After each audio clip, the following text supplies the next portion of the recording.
Yeah, 2008, I was approached by another organization, and I was asked, how do you fancy being head of sustainability for the London 2012 Olympic Games Stadium?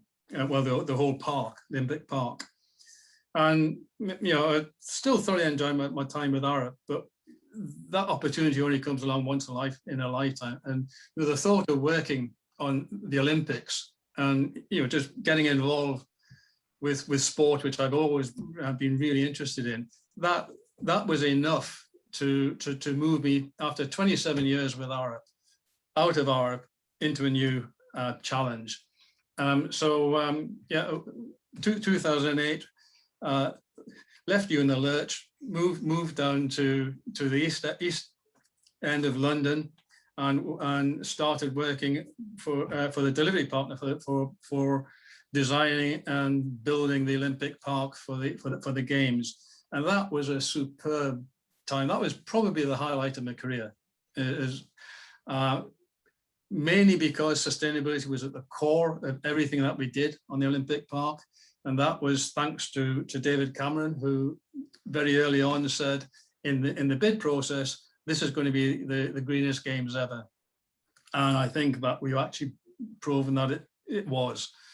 Not only was it the greenest games ever, but we were able to develop the Olympic Park for a third of the price of the Beijing Games, because one of the aims, again, was to demonstrate that you could have a sustainable outcome which was not more expensive than a traditional one. And actually we were able to save money on a number of things. Now I see someone's asking examples of how it was made greener. Yep, we developed an energy center, which meant that we cut carbon by 40% for a traditional development. We reduced water use we actually converted black water, which is sewage, into portable water, but we didn't actually make it portable because we felt people wouldn't drink it. But we used sewage, black water, treated that, used that for irrigation and for cooling at the energy center. The design of the stadium itself, we only wanted to build facilities that were needed in the long term. Anything else was temporary. So the basketball arena, that was a big temporary tent, basically. Post games, that was dismantled, and it's now in 3 locations: one in Poland, one in Ireland, and the other one in the UK, and it's now being used as a warehouse. The stadium itself, football fans will know, is now West Ham's stadium. That was a temporary structure. It was originally designed for 80,000 people during games time. The top tiers were taken away and reduced so that now it's a 60,000 seater stadium. Originally, it could have been reduced to 20,000 as an athletic stadium. So everything we did on the park was designed to make sure that it was needed, it was used, but it was also minimal. We also had a social aspect where we're looking at diversity we had a target for making sure that 20% of the workforce were long-term unemployed, because East End of London, big employment problem. So we had a big drive to train up the long-term unemployed. So there was a whole raft of measures that we used.